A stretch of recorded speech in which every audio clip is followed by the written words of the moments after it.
Hello and welcome everyone. This is the lecture number 2 in the key concepts of economy series. In this series, as I told you earlier, I will be trying to decode some of the trickiest and the most important UPSC related topics for economy. In the first lecture, we discussed the concepts of GDP, GNP, NNP, NDP, national income, etc. I hope you watched that one.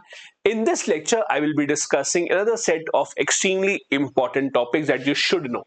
In this video, I'll be discussing about what do we have as fiscal deficit, what is it that we call as revenue deficit, what do we call our primary deficit. These are extremely basic yet important terms, and sometimes students do find it hard to differentiate amongst all these three. The UPSC does ask them quite consistently. So let's see and let's try and break it down in very simple terms. So we'll start with the idea of fiscal deficit.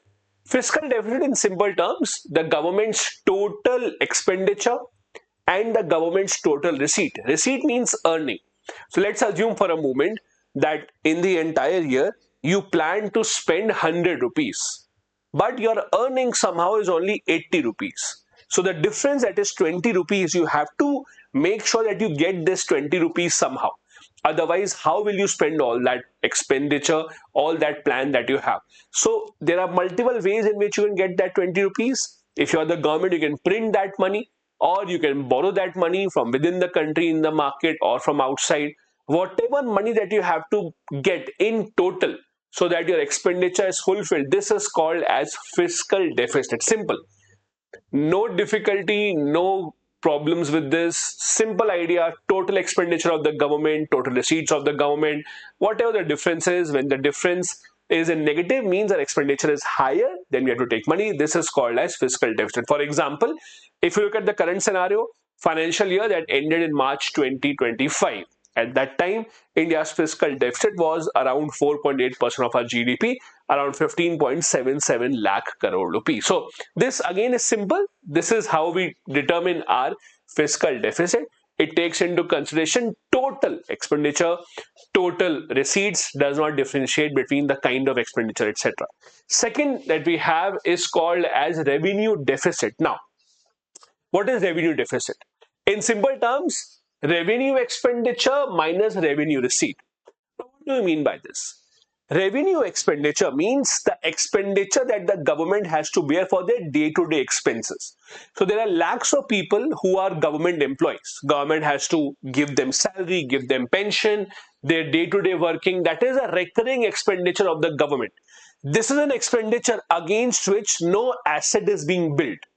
Government is not building anything in return. They're just giving salary, they're just giving pension. This is called as a regular expenditure of the government. This is revenue expenditure. Similarly, the revenue receipt is the money that the government is earning from its day-to-day earning, whatever taxes that we are paying to the government. All that is in the form of revenue receipt. When there's a shortfall in between, that is the government revenue expenditure, the government expenditure on its day-to-day operational expenses is more than the revenue receipt, then we have a situation of revenue deficit. Ideally, revenue deficit should not be there. Why? Because when we have a revenue deficit, it means that even for their day-to-day expenditure, just to give salary and pension, the government is still not having enough money. The government still has to get money, has to take debt just to pay salaries, which is not a good thing. See, debt or taking a loan is anyways a bad thing. But when you take a loan, from the government's point of view, when you are taking a loan to build infrastructure, to build a port, a highway, an airport, to build bridges, that is still justifiable. You can still justify it by saying that it will bring jobs in the future. People who are engaged in this construction activity will get jobs, business will get better. That is capital expenditure, that is still fine. But if you are taking loan just to pay salaries, then it is a bad thing. So ideally, we should not have revenue deficit, but we do have revenue deficit here as well. Revenue deficit means for day-to-day routine expenditure also, the money that the government is earning is not seeming to be enough. If you take this example, revenue expenditure of the government last year was around 36 lakh crore, that is salaries, subsidies the government is giving, pension, and most importantly, the interest payment. I'll come to that as well in just a bit. Revenue receipt, that is the government's tax revenue and some non-tax revenue. There was a difference in between the two, so the government had to take a loan of around 6 lakh crore rupees just to pay salaries. This in the long run should go down to zero. Then we have primary deficit. Now, primary deficit, again, like revenue deficit, ideally should be zero, but this is much closer to zero. Think about it from the government's point of view. I'll take you to the last slide and try and understand this. So, let's assume the Modi government right now, they say that we are running a very profitable government, but still we are not able to acquire enough money for our expenditure. Why? The Modi government, for example, blames the earlier governments.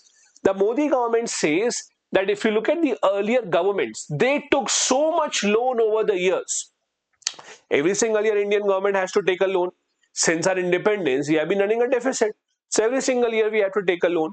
So government says we have taken so much loan from the past that the interest payment is so high that because of this interest payment, our expenditure is very high. So government says if you remove this interest payment, then you will have the real story of today.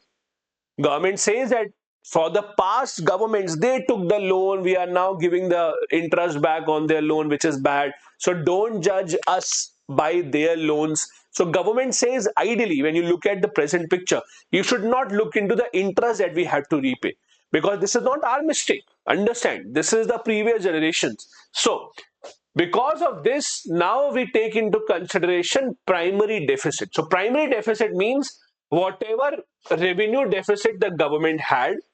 So whatever revenue deficit the government had, or rather whatever fiscal deficit the government had, you deduce or you deduct the interest payment on the past debt. So whatever interest payment we had, you remove that part, and this is when you come to the idea of the primary deficit. The primary deficit again ideally should be zero, because primary deficit tells you that if past government's impact, if their loan is not taken into consideration, then can the government now is the government now able to run a government on its own, and they are able to manage their expenses on their own or not. So fiscal deficit, for example, is this much. You subtract the interest payment, you subtract that, and you still get some money that is left. This is called as a primary deficit. The government's aim of these primary deficit is to come down to or bring down to zero, because primary deficit means that it is the present government also that is at fault. Now, all these three types of deficit, fiscal deficit, revenue deficit, primary deficit, are all extremely important. There are targets that the government has put. FRBM Act of the government has put targets on the government to bring these revenue deficits down. For example, India aims to bring fiscal deficit to 4.4% of GDP in the financial year that ends next year in May. This idea is, see, the problem with all these deficit is, if Indian government has a large deficit, as I said, there are multiple ways in which you can bridge this deficit. Easiest way, you can print your currency, which is not a good way to go ahead because it will increase inflation, it will lower the value of a currency. Secondly, the government can take a loan.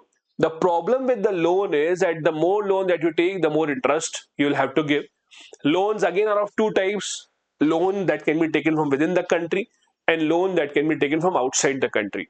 Here the problem is, when the government starts to take a lot of loan from the market, the government takes away all the money from the market.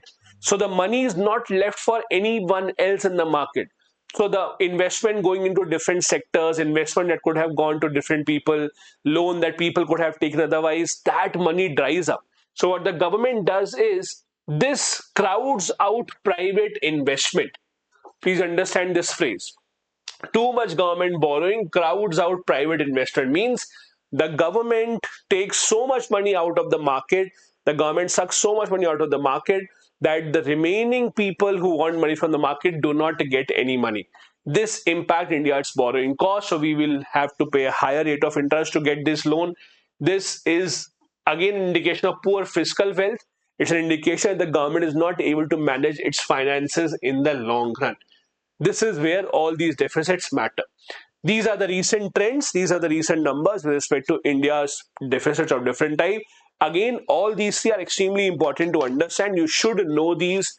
UPSC does ask straight away direct questions from all of these. This was it for second lecture of this key concepts in economy series. If you want this PDF, join my Telegram channel.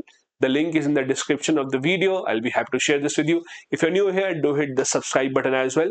I'm planning to introduce a full-fledged course of Indian economy on my own app. If you're interested in this, do let me know in the comment section. Please do download my app as well. The link is in the description of the video. Thank you so much. Bye-bye. Jai Hind.